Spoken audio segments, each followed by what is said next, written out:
Welcome to Mishika classes.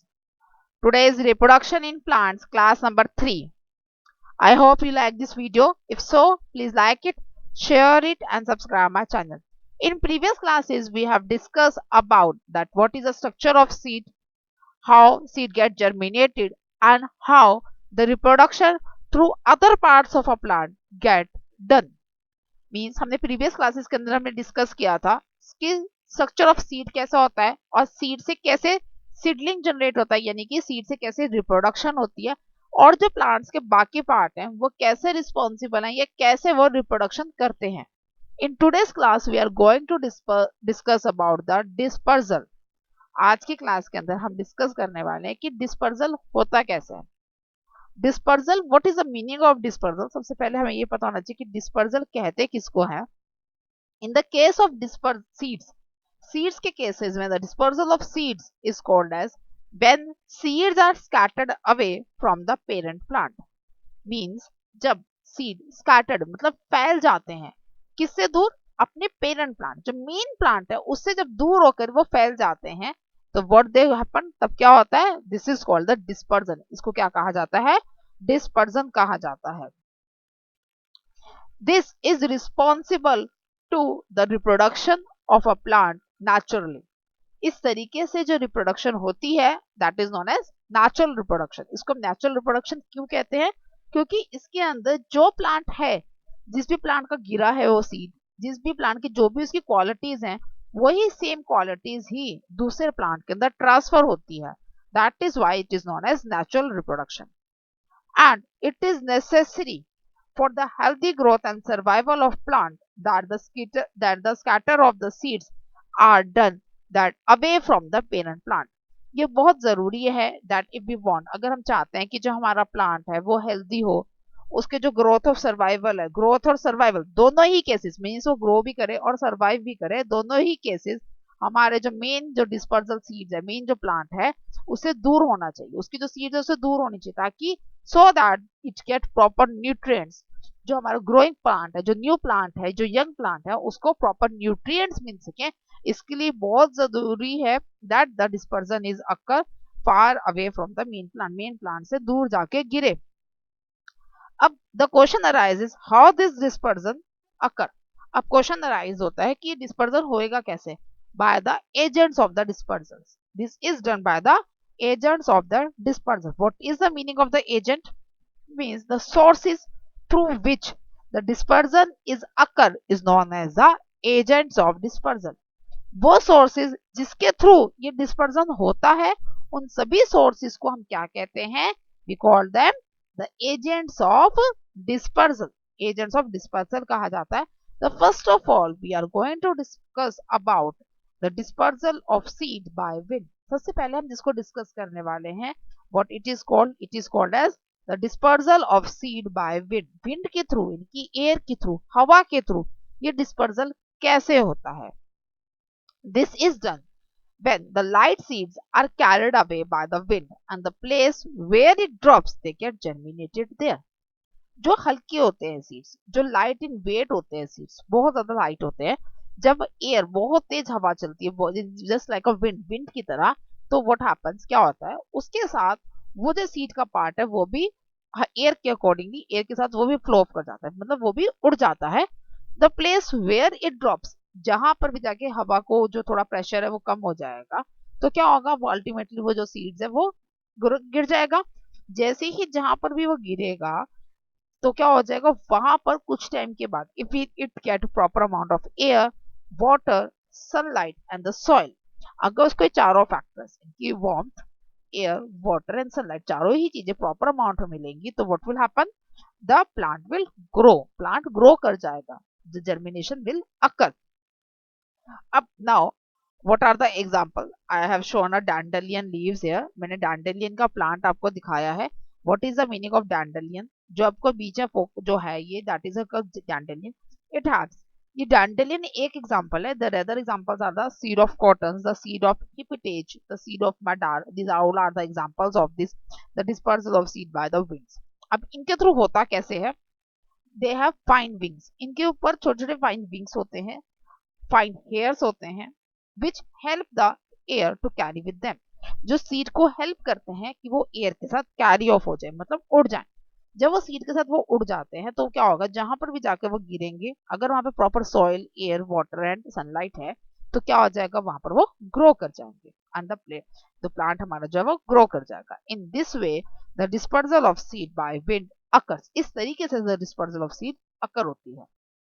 Now we will discuss the second agent. अब हम second agent को discuss करेंगे। And what is the second agent? The dispersal of seed by water. The second agent is water. Now how this occur? अब ये कैसे occur होगा?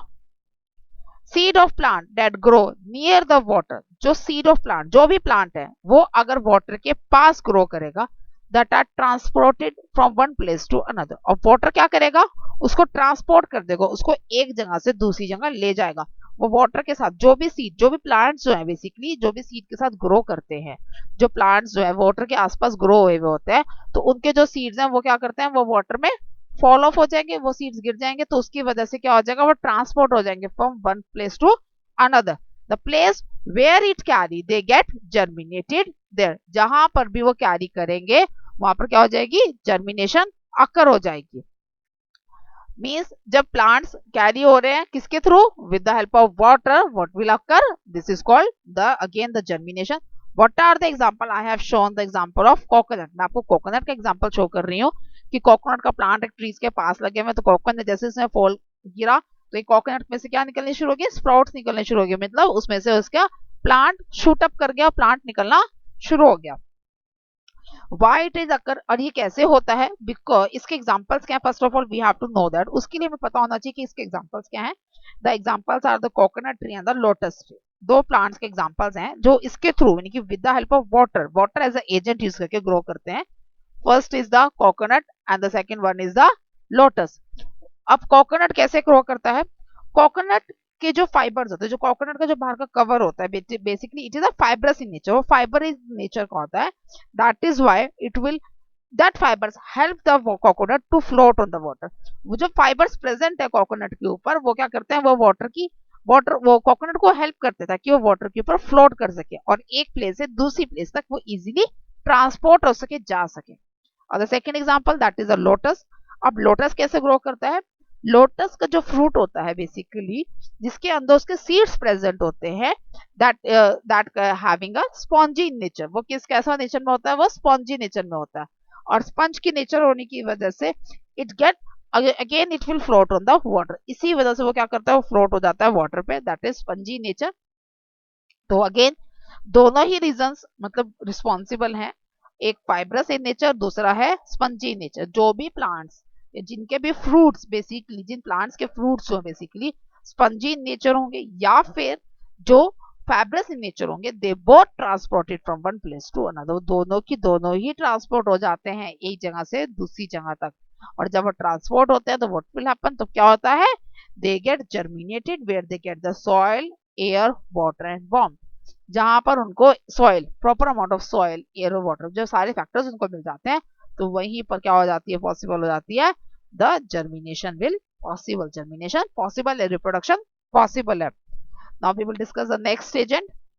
And what is the next agent, the next agent is dispersal of seeds by the animals. Animals के through इस seeds की dispersion कैसे होती है, now we will discuss that. Animals consider, here we are considering about the insects, the animals, the birds and the human beings, they all are comes under the animals category। Science के accordingly सभी के सभी जो animals की category के अंदर ही आते हैं। व्हाट आर द, कौन कौन से आते हैं एनिमल्स की कैटेगरी के अंदर, ह्यूमन बींग्स, एनिमल्स, इंसेक्ट्स और बर्ड्स, ये सभी एनिमल्स की कैटेगरी में। When they eat the seed of a plant, जब वो फ्रूट को ईट करते हैं और बाय मिस्टेक वो सीड को भी ईट कर जाते हैं, और जो वो सीड है, that seed get remain undigested in their body, और जो वो सीड है वो बॉडी के अंदर कैसे रहता है, अनडाइजेस्ट, वो डाइजेस्ट नहीं होता है, वो एज इट इज का एज इट इज ही है बॉडी के अंदर रहता है।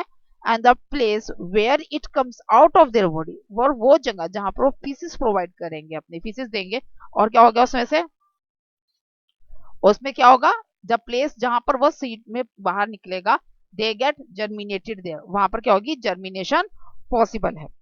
अब ये कैसे होता है, कुछ कई बार एक तो ये रीजन है जब उन्होंने ईट आउट कर दिया और वो they remain the undigested, and the second reason is कई sometimes they the sticks to their body, कई बार क्या होता है वो उनकी बॉडी पे स्टिक हो जाते हैं, और जहां पर भी वो सिट डाउन करते हैं, जहां पर भी वो एनिमल्स बैठ जाते हैं, तो वहां पर उनकी बॉडी से वो गिर जाते हैं, एंड उसकी वजह से क्या हो जाता है, the germination again possible, germination possible है। इसके लिए सबसे अच्छा एग्जांपल है butterfly. Butterfly is that agent. Butterfly जब भी किसी फ्लावर से नेक्टर को सक करती है तो उसकी जो लेग्स होती हैं उसके ऊपर क्या स्टक हो जाता है, pollen grains of the flower, flower के पॉलन ग्रेन्स स्टक हो जाते हैं, और जहां पर वो बैठती है तो वहां पर क्या हो जाती है, जर्मिनेशन पॉसिबल हो जाती है। These are the some animals which are eating the fruits, जो फ्रूट्स को ईट कर रहे हैं, एंड बाय मिस्टेक क्या होगा, इसके सीड्स वो ईट आउट कर जाएंगे, जब वो सीड्स खा लेंगे तो क्या होगा, वो रिमेन अनडाइजेस्टेड, वो उनकी बॉडी में अनडाइजेस्टेड रहेंगे, उनको डाइजेस्ट नहीं होंगे, और जहां पर भी वो फीसिस प्रोवाइड करेंगे अपनी, और उसके साथ क्या होगा, फीसिस के साथ साथ उनके वो सीड्स भी बॉडी से बाहर आ जाएंगे। If they get proper air, water, sunlight and warmth, जब उनको सब चीजें फैक्टर प्रॉपरली मिल जाएंगे तो क्या होगा, जर्मिनेशन विल अकर, वहां पर क्या हो जाएगी, जर्मिनेशन प्रॉपरली हो जाएगी। Now we will discuss the last agent of our dispersal of seed. अब हम लास्ट एजेंट को डिस्कस करेंगे द डिस्पर्जल ऑफ सीड की। And what is that agent, the dispersal of seed by explosion of a fruit. अब dispersion, dispersion कैसे होगा, by the explosion. What is the meaning of explosion, explosion means the burst out, फट जाना। Explosion का मतलब क्या होता है, ब्रस्ट आउट हो जाना, यानी कि फट जाना। when the fruits of some plants get burst when they overripe, जब कोई भी फ्रूट ज्यादा पक जाता है, किसी भी प्लांट के ऊपर प्रेजेंट है और वहीं पर ही वो ज्यादा फट जाता है, ब्रस्ट आउट हो जाता है, ओवर राइपिंग की वजह से ब्रस्ट आउट हो जाता है, what will happen, the force of that explosion, जो फोर्स उस एक्सप्लोजन के लिए रिस्पॉन्सिबल है, दैट स्कैटर देयर सीड्स, वो क्या कर देगा, उसकी सीड्स को स्कैटर कर देगा, उसकी सीड्स को फैला देगा, जहां जहां पर भी वो सीड्स गिरेंगे तो पॉसिबिलिटी बनी रहेगी अगेन फॉर द जर्मिनेशन, वहीं पर ही पॉसिबिलिटी बनती है किसकी, द जर्मिनेशन की। What are the examples for this, कौन कौन से एग्जांपल्स है जिनके सीड्स जो है ब्रस्ट आउट होते हैं, the examples are the peas pod, peas मतलब मटर के जो मटर की जो पोड्स होती हैं कई बार वो ब्रस्ट आउट हो जाती हैं, germanium, Poppy, gross pods and the balsam pods, these all are the examples of the podding। mainly जो इसमें कवर अप होते हैं that are the creepers or the climbers, जो इसमें मेनली जो आते हैं हमारे प्लांट्स वो कौन से हैं, the creepers and the climbers. What is creeper and what are climbers, creepers किन्हें कहते हैं और क्लाइंबर्स किसे कहते हैं। क्रीपर्स और क्लाइंबर्स में डिफरेंस क्या है, द क्रीपर्स दे ले अकॉर्डिंग ले नियर द ग्राउंड, वो ग्राउंड के आसपास ही रहते हैं, और जो क्लाइंबर्स है they will hang through the wall, वो वॉल्स के सारे ऊपर चढ़ जाते हैं, इनको हिंदी में बेले कहते हैं, बेल कहते हैं, क्रीपर्स एंड क्लाइंबर्स को क्या कहते हैं, बेल, हिंदी में कहते हैं बेल। In our next classes we will discuss detail in this creepers and the climbers, हम अगली क्लासेस के अंदर क्रीपर्स और क्लैम्पर्स को डिटेल में पढ़ेंगे। I hope you like this video, you get useful information through this video. If so, please like it, share it and subscribe my channel. Thank you.